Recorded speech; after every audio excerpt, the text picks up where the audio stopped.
a moment that felt like the beginning of something truly special. It was a casual get-together, filled with laughter and music. I couldn't help but notice her from across the room. Her beauty was impossible to ignore. She was the kind of woman who could captivate anyone with a simple smile. The night was in full swing, and I knew I had to find a way to get to know her better. Luckily, our mutual friend was more than happy to help. She was a fantastic wing woman, and I asked her if she could introduce us. She agreed and guided me towards her. My heart raced as we approached, and I stumbled over my words, but she was gracious and warm, making it easy for me to strike up a conversation. Our initial conversation was filled with light-hearted topics, ranging from our favorite movies to our travel experiences. She had a radiant personality, and it didn't take long for us to find ourselves immersed in deep discussions about our dreams, fears, and life's greatest adventures. I was entranced by her intelligence, and her sense of humor was a perfect match for mine. As the night went on, we exchanged contact information, and I couldn't help but send her a text as soon as I left the party. The messages quickly grew more intimate, revealing our shared desires and aspirations. We were already deeply infatuated with each other, but there was a moment of reckoning when she told me about her recent loss. Her husband had passed away just 6 months ago, and she had a 3-year-old son. I was stunned by the news, and for a moment, uncertainty clouded my mind. I had always heard that getting involved with a single mom could be complicated, but her situation was unique. She had been married and had lost her husband, leaving her to navigate life as a single mother. Her beauty and the connection we shared were too precious to let slip away, so I decided to continue our flirtatious conversations. We eventually decided to go on a date, which felt like the next logical step in our blossoming relationship. After our date, I took her home for the night, and that's when our friends with benefits arrangement began. We both craved each other's company, and the chemistry between us was undeniable. Months passed, and our bond continued to deepen. We decided to officially become a couple, despite the complexities of her situation. I felt a connection not only with her, but also with her son. It was as if I was meant to step into the role her late husband had left behind, a thought that seemed absurd, but felt strangely right at the time. As we got to know each other's families, we attended family events together, making introductions and weaving our lives together. I felt welcomed in her family, and she in mine. Our connection grew stronger with every passing day. I got to know her son, and my affection for him grew, making me feel even more connected to her. In the midst of it all, I thought that I had found a woman who possessed all the qualities of a traditional wife: caring, loving, and nurturing. Our love story was far from conventional, but it was uniquely ours, and I wouldn't have had it any other way. My life was a whirlwind of responsibilities. I was a part owner of my business, which meant long hours and significant travel, consuming nearly 30% of my time. Socializing had taken a back seat, and that's how I found myself in a relationship with her. I didn't have the luxury of dating often, so when I found a beautiful woman like her, I felt compelled to make her mine, believing that I couldn't do better. She worked as a receptionist at an accounting firm, making significantly less than me, and I didn't hesitate to shower her and her son with gifts and cover her rent when she struggled to make ends meet. It was a challenging situation at times, but I was more than willing to support her. After a year of dating, I thought she checked all the boxes of what I wanted in a partner. With no hesitation, I decided to propose to her, and it was a moment of pure joy. Prior to our marriage, I had purchased a house in my name, and as I co-own a business with my partners, it was necessary for each of us to sign a robust prenuptial agreement to safeguard our business interests. She willingly signed the prenup, and we subsequently tied the knot. After our marriage, she expressed desire for me to adopt her son, and I willingly agreed to do so after 2 years of being married. I saw no issue with this arrangement, given the strong bond I had formed with the child. Our wedding day was a dream come true, and I believed she was the woman I would spend the rest of my life with. But as soon as we said our vows and moved in together, something changed. It became evident that living together brought about a shift in her behavior. Perhaps it was easier for her to make excuses when she lived alone with her son, but now that she was under the same roof as me, the excuses no longer held up. Our once vibrant sex life began to wither, and it seemed I was having more intimacy when she wasn't living with me than when she was. The initial joy of our marriage had started to give way to doubt and uncertainty, leaving me in a state of confusion and concern about our future. She began exhibiting classic signs of what I now know is infidelity, and it became increasingly difficult to ignore. She would hide her phone, coming home late when she was supposed to be there, and not answering her phone when she was out. To make matters worse, she started leaving her son with me when she went out with her so-called friends, dumping the responsibility on me. I found her behavior highly unusual, especially so early in our marriage. It made me question whether this was the true color of the person I had married. Following our marriage, I believed that she would find contentment, now being with someone financially stable, a loving fatherly figure to her son, and a stable presence in her life. Despite my reservations, I chose to have a sincere conversation with her, in the hopes of helping her see reason. She acknowledged her shortcomings and made a promise to change, providing me with a glimmer of hope. In the following months, everything seemed to be improving, and I held on to the belief that we could overcome these challenges together. But one day, as I was supposed to drive 4 hours to see a client in another city, I received a notification that his flight had been delayed by a few hours. Seizing the opportunity to freshen up and grab some much-needed sleep before hitting the road, I rushed back home. When I arrived at my house, I opened the garage door and was greeted by the sight of my wife's car in the garage. My initial thought was that she must be sick, as she was supposed to be at work. But as I stepped into the living room, I noticed something was amiss. My beloved lazy boy chair and the table next to it were pushed out of position, and I was certain they hadn't been that way when I left home that morning. Confusion quickly turned into concern, and my heart pounded as I made my way to the bedroom. There, I saw my wife lying on the bed, seemingly pretending to be asleep. The atmosphere in the room was heavy with tension, and there was an unmistakable scent of intimacy lingering in the air. It didn't take long for me to piece everything together: the displaced furniture, her unexpected presence at home when she should have been at work, and the telltale aroma in the room. I knew in that moment that she had just been with another man in our house, and I had almost caught her in the act. My emotions were a tumultuous mix of devastation, anger, and disbelief. She continued to feign sleep as I stood there, seething with a storm of emotions. Although I felt the urge to confront her with the intensity of my emotions, I forced myself to remain calm. I approached her and gently asked if she was okay. She opened her eyes and mumbled about having a headache. As I looked under the covers, I noticed that she had nothing on, a highly unusual occurrence for her, which further intensified my suspicions. Fearing that the other man might still be in the room, I began to scan my surroundings, though I was fairly certain he had made a hasty exit when I opened the garage door.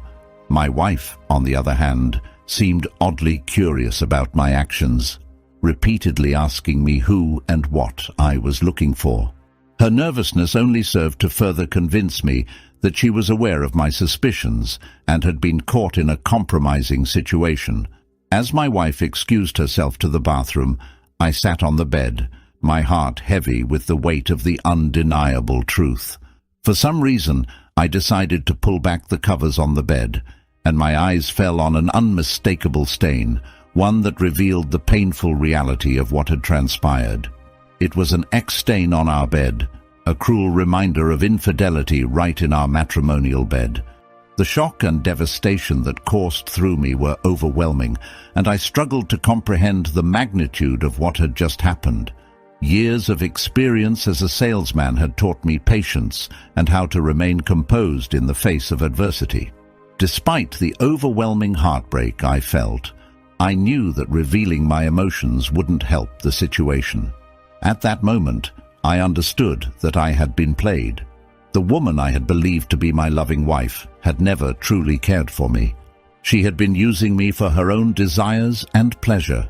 Then she emerged from the bathroom, casually combing her hair with a towel, and inquired why I was home early. Just moments before, she had been feigning illness with a headache, and now she strolled around the room, acting as though nothing had happened. Her audacity left me speechless, considering that I had nearly caught her in an act of infidelity in our marital bed while she was supposed to be at work. I couldn't bring myself to respond to her questions. Instead, I got up and walked away, with her trailing behind me, persistently asking me what I was doing in our own home. I knew that I couldn't accuse her of anything without concrete evidence, as previous arguments with her had taught me that confrontation led nowhere unless I had undeniable proof. The enormity of the situation weighed on my shoulders as I grappled with the harsh reality that my marriage had unraveled in the most painful and unexpected way. After the unsettling encounter at home, my wife seemed aware of my anger, but remained oblivious to its cause. I climbed into my car, rejoining the road with a heavy heart and a racing mind. The 4-hour drive back was the shortest I'd ever experienced, as I was consumed by my thoughts and emotions. I decided that I needed to gain some clarity on my wife's actions, so I resolved to install a GPS tracker in her car to monitor her movements when I was at home and when I was away on business trips. As a growing sense of distrust festered, as I knew she was hiding something from me. To complicate matters further, when I arrived in the town to meet my client, I received a text message from my wife expressing her anger that I had left home in a silent fury. I saw through her attempt to use reverse psychology on me, and the realization only fueled my own frustration and suspicion. Determined to uncover the truth, I ordered a GPS tracker and had it discreetly installed in her car during the night. As I monitored her movements, I noticed a pattern. On occasion, she would drive home from work during her lunch hours, spending 2 to 3 hours at home before returning to work. This behavior raised questions, as it seemed unusual for someone with a full-time job. I also observed that while I was at home taking care of her son, she would sometimes drive to a hotel when she claimed to be going to see her friends. Each new piece of information added to the growing unease and left me feeling trapped in a web of deception and betrayal, uncertain of what the future held for our troubled marriage. In that moment, the weight of betrayal pressed down on me like an unbearable burden. I had been faithfully babysitting her son, caring for him as if he were my own, completely unaware of the painful truth that lay beneath the surface. The revelation that my wife was headed to the same hotel I had observed her frequent with her affair partner shattered the last remaining fragments of trust I had in her. My emotions were in turmoil. The sense of being deceived, the sinking feeling of abandonment, and the relentless shock that she had been carrying on an affair underneath my roof sent me spiraling into an unstable, emotional state. I couldn't believe how deep her deceit ran, how she had brought her affair partner into my home, into the life of the child I had grown attached to. On that fateful day, as she announced her plans to meet her friend at the same hotel, I felt an overwhelming need to confront her. With her son by my side, I set off to track her down. I had a rough estimate of when she would be back home, so I took her son with me to the hotel, positioned ourselves in the lobby, and waited anxiously for her and her affair partner to emerge. Though the thought crossed my mind that they might take an alternate exit through the back door of the hotel, I brushed it aside. I was consumed by a mixture of anger, hurt, and the need to confront the lies that had been festering.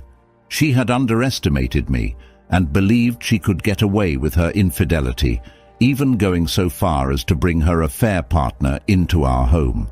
The tension in the lobby seemed to stretch on for an eternity as I paced back and forth, carrying her son and awaiting their emergence. The moment I saw her and her affair partner walking out, the shock on their faces was palpable. Her expression was a mix of fear and disbelief, as if she had seen a ghost. Without thinking, I walked up to her affair partner, whom I now knew was her married boss, and handed him her son.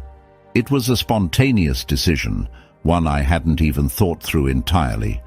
I knew of his marital status because they had posted work-related pictures on social media, and I had seen his family. I told him that her son was now his responsibility. Then I turned to her, my voice filled with anger and finality, and told her never to come back home. The shock on their faces intensified as they stood there, the boss still holding her son, frozen in disbelief. With that, I left the hotel lobby and headed to my car, leaving them behind in a state of stunned silence. Leaving the hotel parking lot without her son and his baby, sit still in my car, was one of the most challenging moments of that day. A part of me contemplated returning to give them the essentials, thinking that perhaps they didn't have anything for the child. But the determination to stand my ground and maintain the decisiveness of my actions won out. There was no turning back now. I was resolute in my decision. I proceeded to a home improvement store, Home Depot, where I purchased new locks. As I was driving, my phone rang, and I saw her number on the caller ID. She was crying and begging for a chance to explain and make amends. Part of me knew I shouldn't have answered, but I wanted her to feel the impact of my anger, so I decided to take the call. In that conversation, I let loose all the pent-up frustrations and resentment I had been harboring. I insulted her, berating her for the deception, for marrying me seemingly for financial stability, and for using me to care for her son while carrying on an affair with her boss. I held nothing back, letting her know the depths of my hurt and betrayal. She pleaded with me, emphasizing the boy's well-being and the fact that his belongings were still in our house. I retorted, cold and unyielding, telling her that she could come to pick up the boy's things. She expressed that she had nowhere to go, to which I replied, "I don't care." I gathered all the items I thought the boy might need and placed them at the front door, a silent testament to the end of our relationship. She arrived and knocked on the door, only to discover that I had indeed changed the locks, and she couldn't enter. I upheld my decision, and she realized that I wasn't playing games. In the end, I decided not to send her things to her boss's house, but instead I allowed her to come and pick up her belongings. The aftermath of the tumultuous events in my marriage brought about a whirlwind of change. While I hadn't intended to involve her boss's wife, a surge of anger and betrayal had led me to reach out on Facebook and divulge everything. In just 1 week, the consequences of her actions unfolded.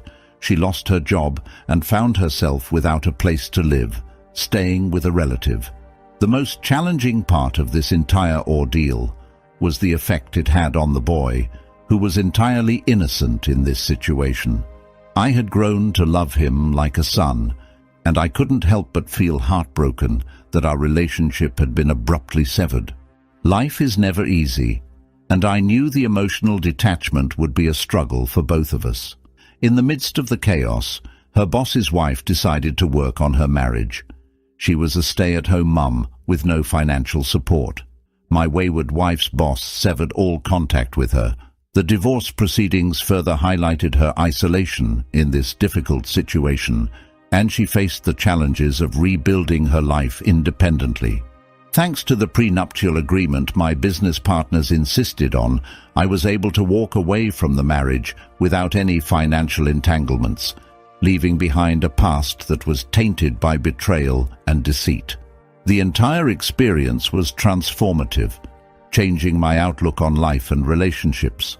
I had once imagined a future filled with marriage and children, but now I was learning to adapt to life as it came, carrying with me the lessons and scars